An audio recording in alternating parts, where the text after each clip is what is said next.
क्या free and fair election का बाब अब बल्ले के बाहर हो जाने के बाद बंद हो चुका है या चांसेस हैं अब भी? और पाकिस्तान तहरीक इंसाफ की हिकमत अमली किस हद तक कामयाब थी सारे अरसे में? मेरे ख्याल में अगर हम केस के बारे में शुरू करें यहाँ से कि सुप्रीम कोर्ट में जिस तरीके से लीगल टीम ने केस लड़ा, आई पर्सनली थिंक कि उनकी प्रिपरेशन बिल्कुल नहीं थी। सेकेंडली, अगर इलेक्शन कमीशन की तरफ देखा जाए तो इलेक्शन कमीशन ने एएनपी को भी तो 20,000 रुपए का जुर्माना करके तो उनको जनाब जो लालटेन का निशान था उनको दे दिया। तो in this particular case also PTI के केस में भी अगर जुर्माना करके उनको जनाब बल्ले का निशान दे देते तो मेरे ख्याल में उसमें भी सिचुएशन कुछ हद तक ठीक हो जाती और जो सवालिया निशान उठ सकते हैं in the days to come, जो इलेक्शंस के बारे में उठ सकते हैं, वो ना उठते। तीसरी बात ये है कि जो इट्स वेरी ऑब्वियस, सामने लिखा हुआ है, इस पे कोई रॉकेट साइंस भी नहीं है कि चीफ जस्टिस साहब के खिलाफ पीटीआई की हुकूमत ने एक रेफरेंस दायर किया था, गलत था, बिल्कुल इसमें कोई शक नहीं है। लेकिन देन अगेन, अगर खुद चीफ जस्टिस साहब वहां पे ना होते उस बेंच में तो वो भी एक बहुत बेहतर होता, बड़ा एक पॉजिटिव सिग्नल मिलता, लेकिन ऐसा भी नहीं हुआ।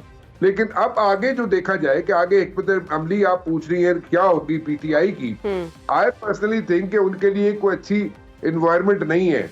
और इसलिए नहीं है कि जब आजाद हैसियत से लोग इलेक्शन लड़ेंगे तो फिर जरदारी साहब को मत भूले आप। जरदारी साहब पे एक इल्जाम लगता रहा कि पिछले जब नो कॉन्फिडेंस मूव हुई थी पहली दफा, और जिसकी वजह से पीटीआई की हुकूमत घर चली गई थी, और इल्जाम लगता रहा जरदारी साहब पे कि जनाब उन्होंने सिंध हाउस में 21-22 लोगों को, 20-21 लोगों को वहां पे रखा और उनके साथ जनाब जो कुछ हुआ सबके सामने है। बट देन अगेन, अगर देखा जाए तो अगर आइंदा आने वाले इलेक्शन के बाद अगर आएंगे लोग, ज्यादातर लोग जो है अगर आजाद हैसियत से इलेक्ट होके आते हैं तो वो तो किसी तरफ भी जा सकते हैं, और जहां पे उनके नंबर्स पूरे होंगे, जिसने भी हुकूमत बनानी होगी, अगर वो बोरियों के मुंह खोल देंगे तो फिर आप किसको रोक सकते हैं? You can not stop nobody. आप बहुत कम लोग होंगे ऐसे आजाद हैसियत से जो लड़के आएंगे पीटीआई के लिए, या पीटीआई के बड़े करता धरता होंगे, वो हो सकता है उससे एब्सटेन करें, लेकिन बाकी लोगों को अगर आप एब्सटेन करना चाहें भी पीटीआई वाले तो वो नहीं कर सकेंगे। तो it's going to be a situation, और मेरे ख्याल में यहाँ पे एक नई सौदेबाजी शुरू होगी और यहाँ पे एक यहाँ पे बोरियों के मुंह खुलेंगे आफ्टर द इलेक्शंस, और जितने लोग आजाद हैसियत से लड़के आएंगे उनके लिए तो बस वाह है, ठीक है, उनके पैसे तो लगेंगे, उनके नोट लगेंगे, उनके पैसे यहाँ पे बोरियों के मुंह उन्होंने अभी खोले। पीटीआई के खच्चे दुरुस्त साबित होंगे और पीटीआई का कंट्रोल उन पर नहीं रहेगा, ये आप कह रहे हैं? वो हवाओं का रुख देखकर चलेंगे। मोस्ट ऑफ द पीपल, उनके ऊपर कंट्रोल रखना मुश्किल हो जाएगा। लेकिन अभी देखे ना, कॉन्ट्रडिक्टरी स्टेटमेंट्स आ रही हैं। अच्छा, इमरान खान अंदर बैठ के कह रहे हैं जनाब मन तो पता ही नहीं टिकट कितने देते ने, फिर कहते हैं हाँ जी मुझे पता है कि इधर यहाँ पे कंफ्यूजन है। तो बाद में आप किसको पकड़ेंगे, किसको रोकेंगे? वाकई इलेक्शंस 2024 मैदान में दो पार्टीज ही बच गई हैं, बाकी दो पार्टीज कह सकते हैं to some extent, to be very honest, क्योंकि लेकिन बाकी जमातें जो हैं, आप ठीक है उनको वोट नहीं पड़ता, जमात इस्लामी को वोट नहीं पड़ता, स्ट्रीट पावर है उनके पास, लेकिन वोट उनको नहीं पड़ता। लेकिन एक तरीके से अगर देखा जाए तो मैदान में तो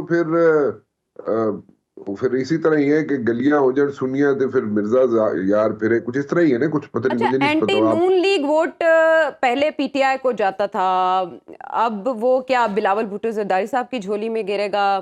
फिर एंटी पीटीआई वोट किधर जाएगा? क्या बिलावल उसको भी ग्रैब कर पाएंगे? मतलब पीटीआई बल्ले के मैदान में ना होने का फायदा किसे? देखिए, बल्ले का मैदान में ना होने का फायदा जो है किसी हद तक बिलावल ले सकते हैं, किसी हद तक, टू बी वेरी ऑनेस्ट।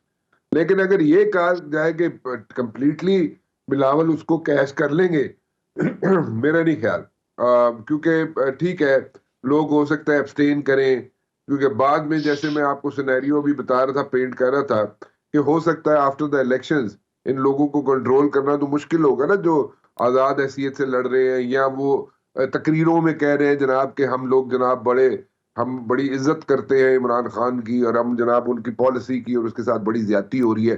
कल को यही पता चलेगा कि किसी और जगह जाके बैठ गए तो वो इसको आप रोक नहीं सकेंगे, इसको आप क्योंकि आजाद है, उसपे कोई क्या लगाएंगे, आप क्या उसपे कानून लगाएंगे? कि ठीक है, जनाब किसी और ठीक है। जगह ना जाए वो। तो इशू बना रहेगा।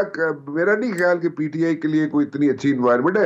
हाँ, जो बात आप पूछ रही है उससे किसी हद तक टू सम परसेंटेज बड़ा माइनर सा एक फर्क पड़ेगा कि जिस तरीके से एग्रेसिव तरीके से बिलावल भुट्टो जरदारी आ रहे हैं सामने, वो पंजाब की सियासत पे पंजाब की तरह वहां पे उनको एक जिस तरीके से वो सुल्तान राय की तरह बातें कर रहे हैं, वो लोगों को पसंद आती है। पंजाब का कल्चर है। ठीक है। पंजाब के अंदर कोई वो जो जिस तरीके से चलता है कराची का कल्चर है, दैट इज डिफरेंट। ये लेकिन ये पंजाब के कल्चर को समझते हुए बिलावल भुट्टो जरदारी उसी तरीके से उसी टोन के साथ तकरीरें कर रहे हैं ठीक है। और किसी हद तक उसको कैश जरूर कराएंगे।